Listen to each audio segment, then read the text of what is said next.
You guys, if you haven't heard about Anchor by Spotify, you need to. It's the easiest way to make a podcast with everything you need all in one place.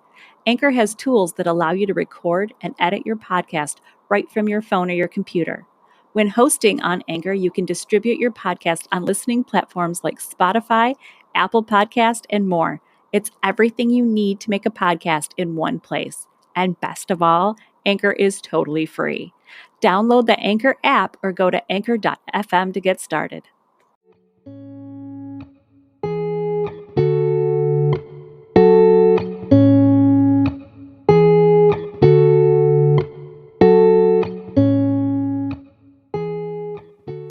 Welcome to Mimesis, the podcast about all the twisted ways that art and life imitate each other.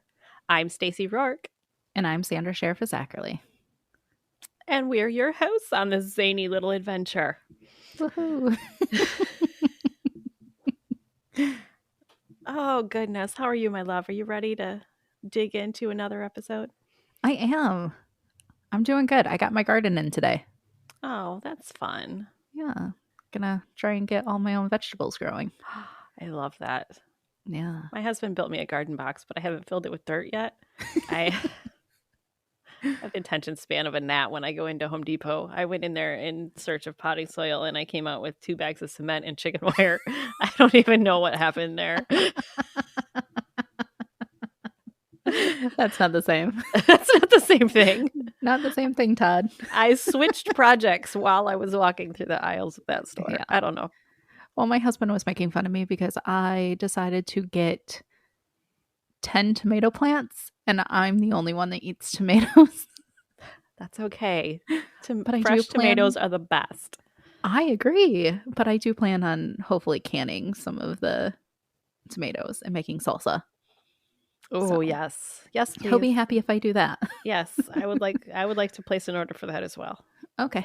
I wanted to put a whole bunch of basil in our garden box, but apparently I have to have a planter just for basil because I graze on it.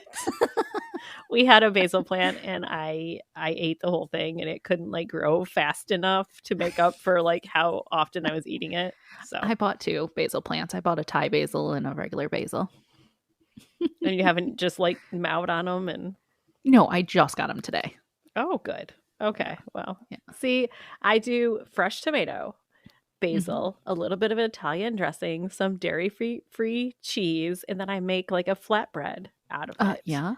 And it's amazing. It's the best sandwich ever. So yeah, I killed the basil plant because I was eating it every day. That's okay. That's what you're supposed to do. I have no regrets at all. Yeah. So gardening fun. We did decide we're going to move our business to the end of the episode this time. So that'll be get that information later. But you did find something super duper cool that you brought to my attention. I did. So our Jaws episode, I found out that one of the child actors is now a police chief of Martha's Vineyard, which is the same place that the movie was filmed. Right. I love that. He grew up and became Chief Brody. How freaking cool is that? I love that so much. Jonathan Cyril. I think that's how you pronounce it. That's very cool. And I saw the picture when you sent me the article. I saw the picture of it and I remember the kid. I remember seeing him in the movie. Yeah. And he grew up and became the chief of police. Yep. And I love that. Yeah. So I thought that was back awesome. And that's why I was like, oh, you have to say this. Throw back to the first episode where it all began. Yep. So this episode, I think I told you when we were finishing up Twister that we were going to do old Hollywood this week. Yes. And what we are going to cover this week is going to be fact versus fiction in the Ryan Murphy series Feud, Bette and Joan, starring Jessica Lange and Susan Sarandon.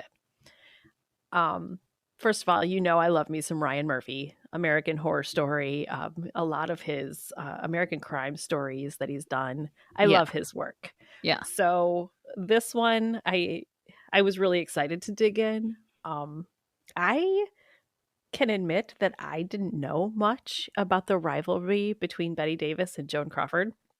I know nothing about it. You know nothing. Oh, cool. I know nothing. You'll learn a lot about this. Yeah. The big bummer thing right now is this is a very hard show to stream. I ended up having to buy the series on Prime so I could watch it. Okay. Yeah, I've not watched The Feud. I have not watched, like, I really know nothing. Little bit. Nothing, Jon Snow. Yeah. It's like, okay. I know who Joan Crawford is and Bette Davis, and that's about it. Yeah. Well, they had a rivalry. They had a rival. You'll learn that today. Yeah. Anyways, if anyone does want to watch the series, I highly recommend it. Jessica Lange and Susan Sarandon are always amazing. Oh, yes, they are. Yes, you can find it on Amazon Prime. That's where I found it. As I said, they did phenomenal in this. Ryan's vision for this series is, on par with his work. The costumes, the story, it's all incredibly engaging. Yeah. Is it fabricated a little? Well, that's the thing. And I don't mean to sound this as a criticism, but he did go more for story than he did on realism. Okay. And so there's going to be a lot of differences. But in the end, in true Ryan Murphy fashion, there's something that happens in the very end scene of the movie that made everything that came before it seem very deliberate. Okay. And when we get to that, I'll go into a little bit more, but it makes me think how he put this together wasn't just for flash and show. He had a message he was sending out, and it's a good one. But we're also going to go into what really happened between these ladies so we can differentiate. Yeah. The feud between these two Hollywood icons, there's a lot to unpack, so we're gonna get right into it. But before we get into the show, we're gonna talk about the women themselves behind the movie, because they're icons and that's where it all started. Yes. One thing I need to say up front with Joan Crawford, a lot of people, when they hear her name, one of the first things that they associate with her is her mommy dearest reputation, based on the book written by her adopted daughter, Christina, and the movie that was made about the abuse that was happening in that household. Yeah. For this particular episode, I'm not going to speak on this matter. Christina herself spoke out that the movie was a vast misrepresentation of her story.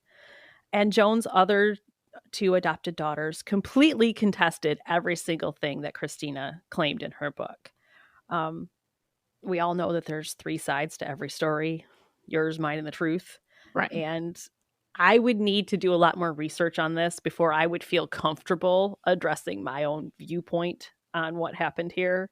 Yeah. So that being said, we're going to sidestep that topic for now, focus on the women.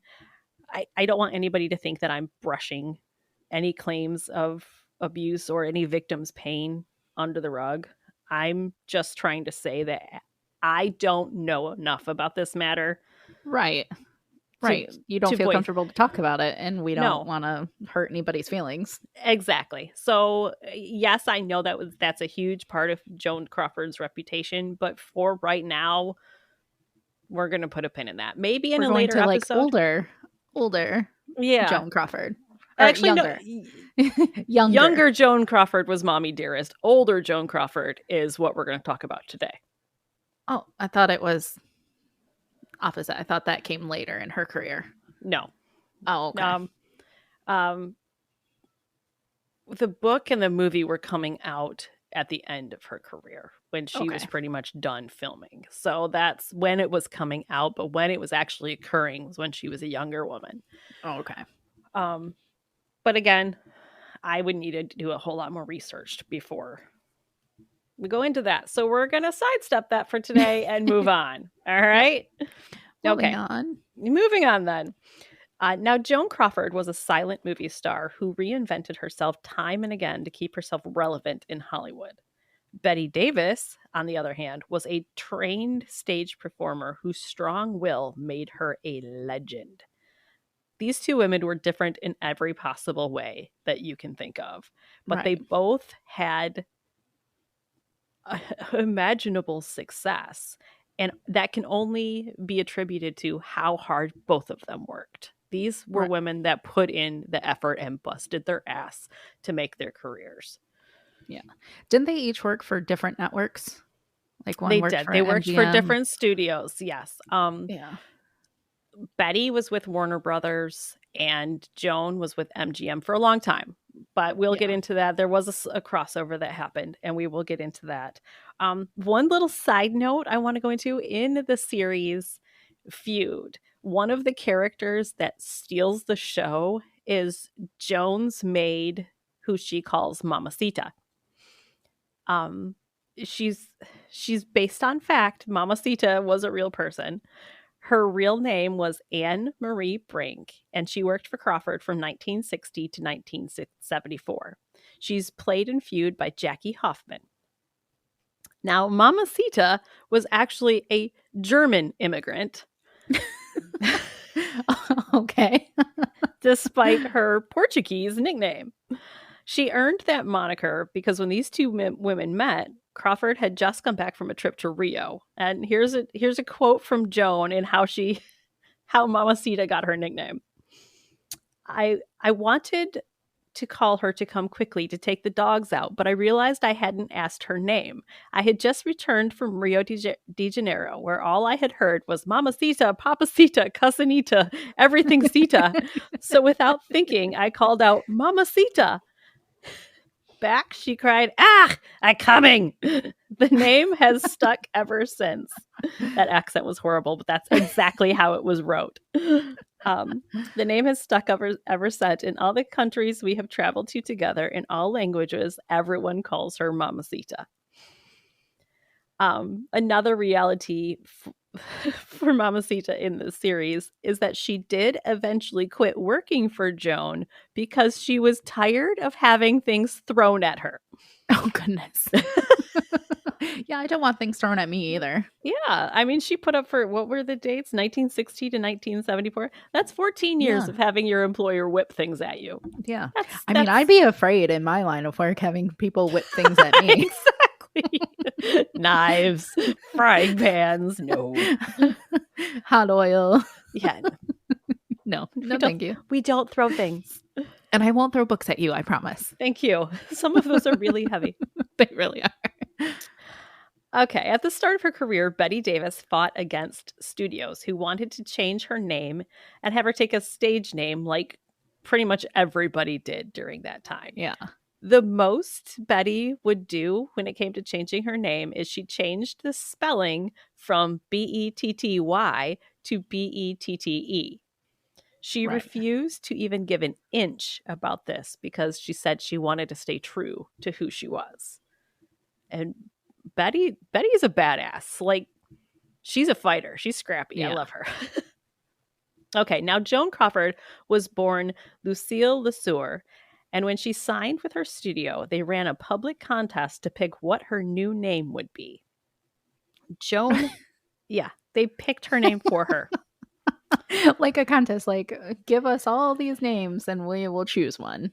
Yeah, that's exactly what happened. Joan That's hated crazy. the name that was decided on, but to appease her public, she went along with it because she was letting them crazy. decide who she was going to be. Like, I like Lucille better. Yeah. Now, in the series Feud, Betty calls Joan Lucille in a way that makes it seem like she's like taking a dig at her, like making a dig at her every single time she says it. First of all, that never happened. That's not real. Secondly, it wouldn't make sense if it did, because during that time in Hollywood, literally everybody was taking a stage name. So Yeah. it would make no sense for her to single Joan out Right. about this. Pick out anybody in the crowd. Yeah, why would you do that? Everyone's doing it. It's the trend. So Yeah. this is just the first of many things from the show that we're going to debunk. As I stated before, Betty was a highly trained actress. She was confident in her abilities and realized that the only way she was going to succeed was by being true to herself. She didn't strive to look flawlessly beautiful like so many actresses did and honestly still do. Yeah. Instead, she became known for doing character work that allowed her to delve into the roles that she was playing. Like method acting? Yes, kind of like method acting, but not quite so extreme. Okay. During this time, the actresses mostly did their own makeup. So I don't know if you've seen, I know you haven't seen Whatever Happened to Baby Jane, but if you've seen any of the pictures from it, yes, even if, I did look up a little bit because I was like, I know nothing. so if you saw Betty in her makeup, she's got like the white powder makeup on with the bright red lips. She did that herself. She that did. That was there was no like stage person doing that. That was completely her. That was Wow. her idea because she wanted to, completely envelop herself in this character. And she didn't care about being pretty. She cared about the performance and the art. Oh, okay. Yes. And people admired the hell out of her for that because, a lot of them, they weren't comfortable enough in themselves to do that. And she was. I mean, it works. That's how, like, you really get into the story is when that person takes on the character. Exactly. I mean, we talk about, oh goodness, anybody from Meryl Streep. Look at how, she doesn't have to be pretty in every role she does. No. And she can be, like, Girlfriend is gorgeous. Yeah. But, like some... Billy Lord, right? Is that her name? Yeah. Doing American Horror Story. Like, any of those, like, Evan... I'm, like, blanking tonight. Peters? Evan Peters. Like, this is fun. I know. They just take on that role and they just kind of roll with it and, like, become that person. And it's awesome when people do that. And they put their own vanity aside for it. Yeah. Well, the reputation that Betty earned herself allowed her to become the first female president of the Academy of Motion Picture. And well, that's awesome. I know, right? And she was playfully given the nickname as the third Warner brother. Okay. So Girlfriend's got some power behind her name. Yeah. Not only did Joan lack training or education, but she came from a horrific background. A trigger warning here. She did suffer from sexual abuse at a young age. Okay. And Feud, they do get it right when she speaks about this. I don't believe she had this conversation with Betty as they show on the series, but it's Joan's truth. Her first sexual experience was with her stepfather when she was only 11 years old. Oh, that's terrible. But in her young mind, she considered it okay because while he was abusing her, he was loving and kind, which we know now he was grooming her, but she considered it that he was being loving and kind. And so that attention that he was giving her, although sick and abusive, was the closest thing to tenderness that she'd been shown. Oh, that's terrible. Yeah. Isn't that heartbreaking? Yeah. Yeah. That's the only kindness, but he's abusing her. Yeah. Ugh. No. So she was desperate to put the work in and to make something of herself and get out of that horrible upbringing of hers. Yeah. So she molded herself into Hollywood standards. She had a gift for knowing what audiences wanted and put in the work to give it to them. If they thought she always had to look her best. She said when she was seen out in public, she had to be seen as Joan Crawford, not the girl next door. Okay. So she had to be full glam every time she went outside. Okay. And that's the persona that she gave to her public is, always glamorous, always. Okay. Yeah. So no crazy paparazzi pictures of her stuffing her face with some food. No. In the beginning of the series Feud, there's a line that states, "There was never a rivalry like theirs. For half a century, they hated each other, and we loved them for it." the truth is, before the two filmed Whatever Happened to Baby Jane, they had very little interaction with one another. So all this feud was made up for the most A part? lot of it was made up by the media. As Rumors? you said, as you said Yeah. earlier, actors signed with studios during that time. And, we had already said that Joan was with MGM and Betty was with Warner Brothers. So the only actors and actresses that they were in competition for roles with were with people that were in their signed with the same studios. So they weren't in competition with each other. They weren't competing each other. Yeah. They weren't. I mean, not yet. Not yet. But at the time that people were starting to say there was a rivalry, these two had no interaction with each other. Yeah. They were both popular working actresses. So, was there a man? Oh, there is. There's one coming. Okay. There's one coming. That's the only thing that made sense there. Yes. That would be in 1935 when Betty filmed the movie Dangerous with Franco Tone. Now, rumors swirled that Betty was all kinds of into her handsome co-star. Okay. But Franco, I hope I'm saying that right, if not, it's fun to say that way, so I'm just going to keep doing it. At that time, Franco was in a relationship with Joan. Okay. Now, there was speculation, but it was never confirmed that Betty and Franco had an affair. Although if you're going to have an affair, have it with somebody named Franco.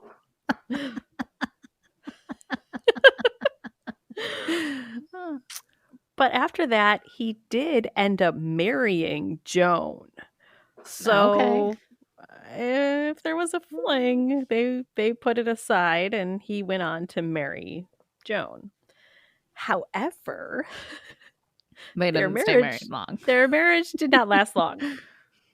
In 1936, now he filmed the other one in 1935. In 1936, he filmed, this is just a horrible name for a movie, but The Gorgeous Hussy. Yes.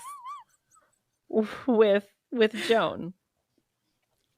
In her autobiography, she recalled this film as the breaking point for both his career and their marriage. Oh, goodness. That's bad. You're doing bad, sir. Now, remember, Joan puts her career before damn near everything in her life. And Franco was showing up late for call times. He was unprofessional and intolerable on set. Oh, goodness. Yeah. In Crawford's eyes, that's completely unacceptable. And that just ended things between them. I mean, when you're passionate about something and somebody's doing everything in their power to not love it as much as you do or not take it as serious as you do, that's terrible. Exactly. But see, this also puts the kibosh on the idea that this added tension between Betty and Joan, because even if there was that tension over him, once Joan married him and it was like, no, never mind, I don't want him. Why would you hold on to that resentment against that person? Yeah, you can't. No, you don't want him anymore. Don't worry about it. Yeah. But maybe they did. I don't know. I wasn't there. I'm just reporting the facts. The facts that you can find. That's right. Now, the second little nudge about their rumored rivalry was when Joan did part with MGM and signed with Warner Brothers, where Betty was at. Suddenly, they were competing for parts, right? Yeah. No. Even columnists reporting on it said there was no proof of that. In fact, when asked about it, Betty mentioned the only connection that the two of them had at Warner Brothers was a cameraman that they both wanted to be filmed by. Okay. He was the best in the business, but she also went on to say that there was work enough for both of them, which there was, and the cameraman filmed both of their movies and actually ended up doing Whatever Happened to Baby Jane too. So that was it. Well, that's awesome. Having your favorite cameraman for both of you. He knows the right angles and knows how to make you look the best. Hey, I have a photographer that I absolutely love, so she's done a lot of my photos. She's very good too. Now, their paths didn't overlap again until 1952. Do you know what's special about 1952 for us in our family? I'm like, It's the year yes. your grandma was born. I was gonna say grandma's birthday. That's right. That's right. But I'm like, wait, if I get that wrong and I make like, ugh. Your grandma, my mama, was born in 1952. Well, that year, both Joan and Betty were nominated for Academy Awards. Betty was nominated for her performance in The Star, where she played a drunken starlet. And the rumor was that she based her performance on Joan Crawford. Yeah, that's not a compliment. It makes sense. Joan wouldn't like that. So Joan was a drunk? Oh, big time. Oh, now, I goodness. will say both of them drank heavily, but Joan drank Excessively. a lot. Okay. Excessively. She, yeah. I mean, it that would was be the hard. big. That was right after Prohibition ended, right? Like not then, but like. I can't This remember. is like in the 1950s, so it had been gone for a while by this point. But, I don't know where I was going with that. No, at this point, they were just, you have a drink in the morning, you have a few in the afternoon, and yeah. Yeah. Joan was pissed. She didn't like this rumor. She probably would have been more upset if Betty won, but neither of them did. So yeah, it's easier Who to won? push it. I knew you were going to up? ask me that. Neither of them.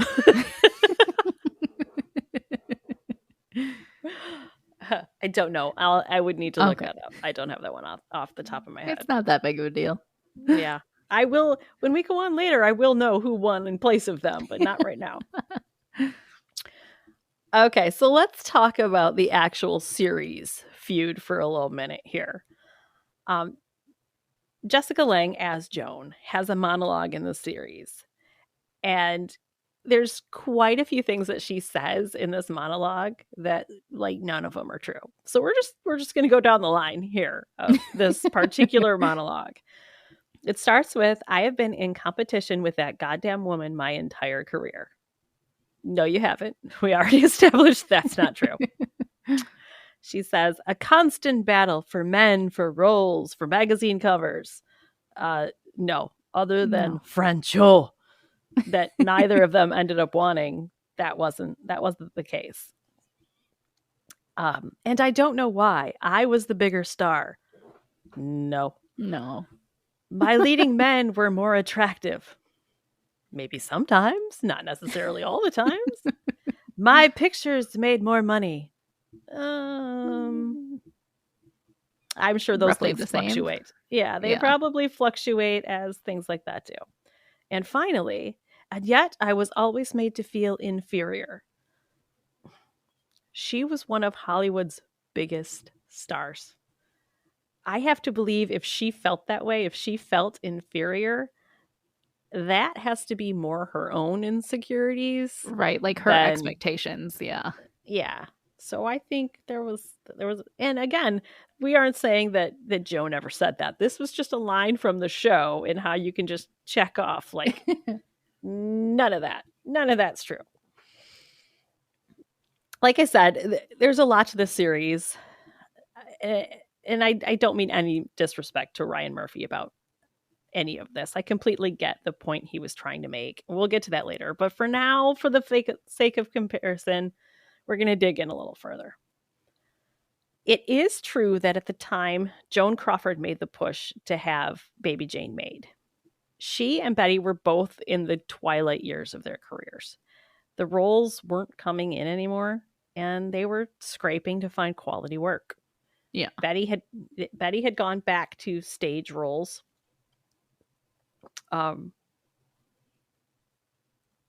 And Joan was scraping to find scripts that she could do. Now, in the show, once they finally, they lined up their studio, they got their director, they got, the production is about to begin. The series shows a ton of bad behavior from these two women on the set. Yeah. It shows Betty hanging in the wings during Joan's scenes purposely to criticize and make snarky comments to her. Oh, that's terrible. It shows Joan wearing a weighted belt in a scene where her character was supposed to be unconscious, and Betty had to drag her across the floor and into the other room. And she added weight. And this in the show, she added these weights around her middle to make it more painful for Betty during this whole thing. I mean, wouldn't that also cause pain to her because the way she's getting pulled or dragged? You would think. And it shows them both vying for the director's attention. It shows Joan trying to seduce him, anything to just try to steal attention from each other. Well, that's crazy. There's no record of any of this. None of it. Yeah. And I get they were trying to, make it more interesting on the set, but logically speaking, now these are women that have been in the industry for decades. Years. Yeah. They're professionals. And the roles are not coming to them like they used to. So now they have this opportunity. How realistic is it that they finally have this opportunity and they're going to blow it with like petty stunts like this? Right. That's just, it's not right, because they want to be able to have more roles come to them after exactly. this. They want this film to be a success so they can get more roles. So these are women that they're showing up. They know their lines. They're hitting their marks. They're there to do the damn thing. They're not going to try to tear it apart. No. So another little not so factual thing. The show also has a scene where the director goes directly to the tabloids and starts feeding them stories to try to fuel the animosity between the two actresses. That didn't happen. That didn't happen. No. At the time, rumors about them were being reported as fact, and the stories were completely made up. But it sold papers, and that's really all they cared about. Right. If their papers aren't selling, they're not making money. Exactly. They didn't care if it was true as long as they were selling it. That's how we got. I don't even know where I was going with that. That's how we got like those. Is it the Inquirer? The National Enquirer. There you go. Okay. I had no idea where you were going with that either. I didn't know if you were naming a person. Person, place, or thing. What are we doing? Like the magazine that always has like the straight up like, really? You're gonna go there? Gossip magazines. That's where I was trying to go with. There you go. Okay, so Robert Aldridge was the director of Whatever Happened to Baby Jane. And the show hints that he and Betty Davis had an affair. I don't want to sound like a broken record, but yeah, there's no proof of that. Not one bit. Nope. Now, many of the people who were depicted have passed on and couldn't weigh in with their opinions on the series. But one was and did.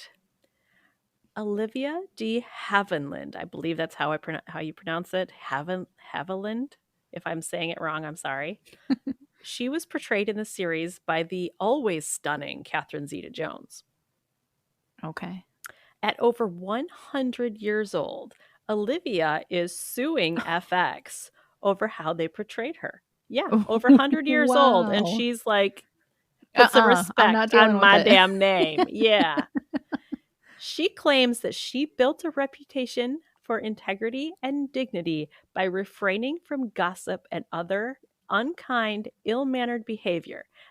Yet the series opens with Zeta-Jones doing an interview as her, where she's portrayed as a hypocrite who sold gossip to promote herself. So good for her, putting a smack down at 100. She's like, no, ma'am. No. We're not going to take my name through the mud. Nope. Ryan Murphy admitted he didn't consult with Olivia in a quote from the Hollywood Reporter where he explained he never contacted her because he didn't want to intrude. According to him, and this is a direct quote, I didn't write Olivia because I didn't want to be disrespectful and ask her, did this happen? Did that happen? What was your take on that? Dude, I think it's okay to intrude. I think so. Especially being 100 years old, she probably wants somebody to talk to. Yes. Not only and that, to live in her glory days. She's got the deeds. Like, this is somebody that was right there in it. Right. Like, pick her brain. Get the details. Yeah. Especially before she dies. Exactly. She doesn't have long, Ryan. Have that conversation. But he didn't have that conversation. It didn't happen. Shame on you, sir. So I've spent a lot of time here saying, like, this didn't happen, that didn't make a rivalry, that didn't make a rivalry. Ooh, do you have one? I got a good one. If ever there truly was a rivalry, and there was, I've got some quotes directly from Bette Davis about Joan Crawford that we'll get into later, and they're freaking amazing. But if ever the rivalry had a moment when it was spawned, it was at the Academy Awards following the release of Baby Jane. Bette Davis was nominated for her performance. Joan Crawford was not. And Joan was pissed. Yeah. Now, the movie shows her and tabloid journalist Hedda Hopper as trying to sway votes against Bette. Now, that part, there's no proof about that. But what Joan actually did do was to approach two of the other nominees, Anne Bancroft and Geraldine Page, and she volunteered to accept their awards on their behalf since both of them were in the middle of performance schedules of stage shows. I think I saw something about this. Yeah. So the day of the awards show, Joan brought her A game. Academy Awards are gold, right? You always see it in gold. Miss Thing came dressed head to toe in silver. Silver jewels, silver dress. She had silver glitter in her hair, head to toe, a masterpiece of silver. She presented an award. I want to say it was for Best Director, but I'm not entirely sure on that. But she presented an award, so it seemed totally normal for her to be there. Yeah. Okay. You wouldn't think anything of it. She was there. Huh. Then the Best Actress category came up. Had Bette won, she would have been the first woman to win 3 Academy Awards. She already had 2. Okay. The time to name the winner came, and Anne Bancroft was the winner, followed by the announcer proclaiming, accepting on her behalf is Joan Crawford. Oh, she had been pissed. Yes. In her words, Bette Davis says, when Anne Bancroft was announced, I'm sure I turned white. Moments later, Crawford floated down the hall past my door. I will never forget the look she gave me. It was triumphant. That look clearly said, you didn't win, and I'm elated. Yeah. So Anne Bancroft was the one who played in The Miracle Worker. Yes. Okay. Yeah, and that's what she won. I know some old movies. Yes. This was when she won for The Miracle Worker, right here. Okay. Well, after accepting the award, Joan was then photographed with all the winners holding Anne's award. Many thought this part to be a dig. It wasn't. It was standard practice. This is just part of what you did when you accepted an award on somebody's behalf. Right. You get to pretend that you got it. Exactly. So this part, the whole thing about her getting pictured with the reward, that's not where the petty, right. oh my gosh, the pettiness of this. It just takes petty to a whole new level. But there was definitely some resentment there. So both the ladies are pissed at each other, but they're both also hoping that the movie being a success is going to lead to more roles for them. Unfortunately, that wasn't the case. Even the studio thought about doing a Baby Jane 2, but in a newspaper article I found, it was reported that 3 distributors read the script and looked at the budget and turned the project down. 2 of them said they might be interested if the director would agree to cast younger actors to play Davis and Crawford's starring roles. Okay. Ouch. Yeah, exactly. Obviously, that movie was never made, but it shows what a huge problem their age was at this time. Now, to put things in perspective, the age that Bette and Joan were at this time period, it's the same age Nicole Kidman is right now. What? Yeah. So just chew on that, Nicole is this stunning goddess who's still putting out amazing quality works. And these 2 women were scraping. Even after having a hit film, scraping to get by. That's nuts. Yeah. Now, okay. So I actually just saw something not too long ago about like hairstyles, how they can make you look older. Mm-hmm. And it definitely, the 50s, 60s hairstyles definitely made you look a lot older than you do right now. Yeah. Like, I mean, look at the Golden Girls. You look at them and you think they're in their 60s, 70s. They weren't when they were filming those roles. They were only like in their 40s and 50s. Yeah. It was the short haircuts. Yeah.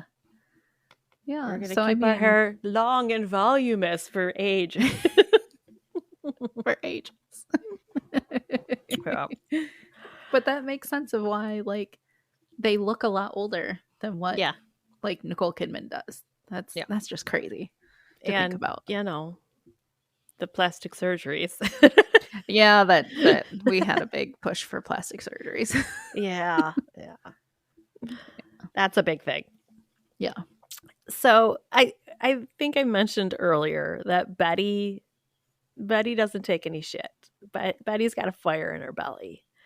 And the fact that she wasn't getting work after starring in a blockbuster movie, she decided that she was gonna make a little dig of her own. So she ran an ad in the classifieds of the trade papers that said, mother of 3, 10, 11, and 15, divorcee, American, 30 years experience as an actor in motion pictures, mobile, still, and affable, that rumor would have it, wants steady employment in Hollywood, has had Broadway. References available upon request. I love this so much. Wow. If this isn't her like flipping off Hollywood, I don't know what is. Love it. Now, when Baby Jane was launched, it was marketed in the vein of Psycho, which I'm obsessed with Psycho and Bates Motel. Add to that the fact that there was 2 Hollywood icons, and this movie was a smash hit. One of the reasons Joan saw the Oscars snub as such an insult is because nominations normally lead to more work, but as we can see in Betty's case, that wasn't what happened here. What did happen thanks to Baby Jane? A new genre of movie was created. And the title of this genre, or this genre in general, I hate it so much. This genre was called hagsploitation.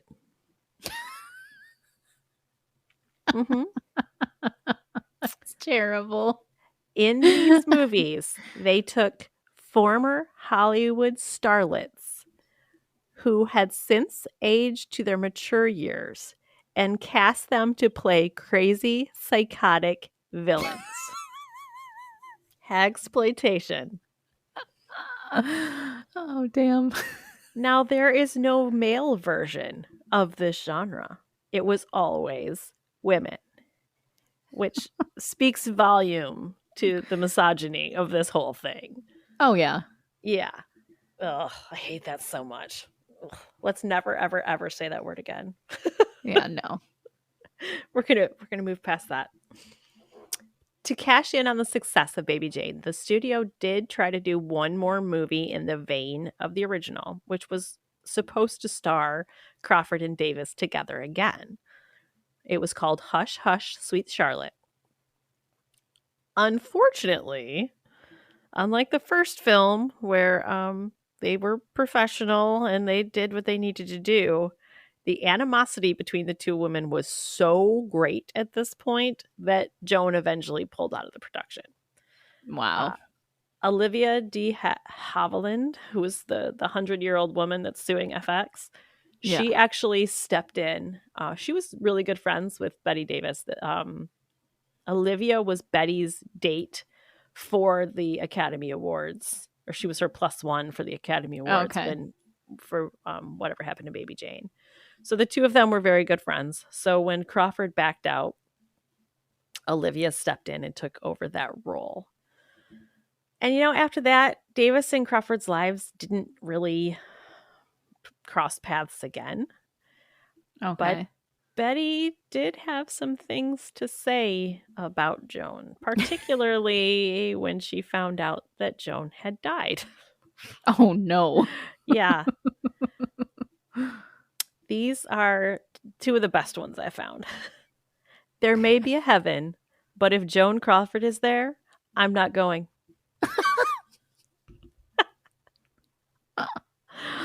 And this one, you should never say bad things about the dead. You should only say good. Joan Crawford is dead. Good. Ouch. I'm telling you. Oh, man. Betty pulled no punches. Oh. No. Oh. Now, I know throughout all of this, I've sounded like I've made some harsh critiques about Ryan Murphy's creation here. And I said I was going to explain why it's not. And here we go. All right. I absolutely thought he was playing into the gossip of the time through the entire thing. That he was feeding into it until one of the very last scenes of the movie. In that moment, a side character makes mention to a real photo of the two women sitting side by side and smiling before the filming of Baby Jane began. And this is a real picture. You can find this. It's okay. They're both sitting in director's chairs. They're sitting side by side. They're smiling. It's a lighthearted moment, and it's kind of taken over their shoulders. Very popular picture that was taken of the two of them. Now, the side character about this picture says, I want to know what was happening in that moment. And that right there is when I got what Ryan was doing with this entire series. He played into all the rumors and the gossip through the whole thing. He gave the people what they bunny ears wanted to see in this rivalry, even if it wasn't the case. And then at the end, he gives a glimpse of the real women in a casual, lighthearted moment and asks the question, what was really happening? Which, it flat out tells us we didn't know what was going on. And I love that. It's beautifully done in showing how the media manipulates things. For sure. Yeah. And did these women end up having a rivalry? Yes, they absolutely did. But the media started it years and years and years before that Academy Awards moment happened that, just blew everything up for the two of them. Yeah. The two women didn't like each other, but the only two people that really know what happened between them are Bette and Joan. Right. And being the professionals that they were, they didn't spill about what was between them. They might have made their little jabs here and there, but they They were didn't. classy ladies. They didn't want Exactly. to. They kept it between them, and you Yep. gotta respect that. They were like, "No, I Yeah. don't like her. She's a bitch, but I'm not gonna trash her." Right. Because they both had a career that they had to do. Yes, and they both knew that it wasn't easy. They were at a Right. part where they were fighting for every role, and Yeah. there was no point in. Like, trash talking is gonna just eventually like land back on you and make you look like a bad person too. Exactly. So Now, as we're finally, closing out, I just stuttered over that. Words are hard. yes, they are. So, we're never really going to know exactly what happened between these two. We know of some moments. We're not going to know the truth. But there is one quote by Bette Davis that I think it's perfect. So we're gonna close out with this here. Quote by Bette Davis herself: "It's better to be hated for who you are than to be loved for someone you're not. It's a sign of your worth sometimes if you're hated by the right people." Yes. I like love that. I love that. Always be true to yourself.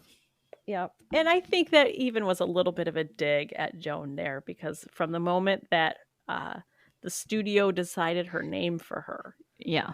she was never true to herself. She was the image of Joan Crawford. They wanted her to be. Yeah. Yeah. So she was being true to herself. Yeah. I'm sure they both have skeletons in their closet, but after everything I've read and seen and researched, I have no problem saying I'm Team Bette. Yeah. No, Mhm. Team Bette. Yep. Yeah. To be All right. you, your true self, absolutely. Yep. And, if you're being true to yourself, sometimes it's a compliment when the right people hate you. Right. Because that means you're standing up for what you believe in. Right. You're pushing boundaries. Yep.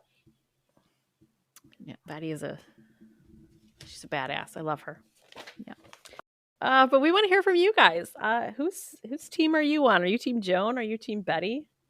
Are you Team Bob, the director that probably just had to go drink himself into oblivion after every night of shooting these two? Oh, by the way, he was going to be the director of Hush Hush Sweet Charlotte too, so he almost had to deal with them. Oh goodness, twice. Bless his soul. He would have got. He's probably like, no, I really don't want to do this, but I know I need to. But no. And he was like so extremely happy when Joan pulled out. Yeah. Oh, by the way, this is a side note that has nothing to do with like Joan or Bette, but there's a bit in there where Bob was filming a movie with Frank Sinatra, and they make fake Frank Sinatra look like such a dick. And I know like Sinatra was a dick, but like this is the first time you saw like the gloves come off and people were like, this is who he was. He was not a nice guy. That's funny. Yeah. But yeah, we want to hear from you guys about what you think of this. Sandra, how can the people get a hold of us? On Instagram at the Mimesis Podcast, or Facebook at the Mimesis Podcast, or our email at is it the Mimesis Podcast at gmail.com. And they can go to our website, mimesispodcast.com. And if you like listening to our show, if you're a fan of the show, you can also support us on patreon.com/Mimesis Podcast. There's different levels. You can get some goodies and prizes in there and become a subscriber to this little show of ours. Yeah, we're going to have some merch coming soon. That's right. And the Patreon things are going towards soundproofing equipment. They're going for Yes. new editing equipment, all things to make this a better show for you guys. Yes. All right. I think that's all we've got for this time. I think so. All right. Until next time. Bye.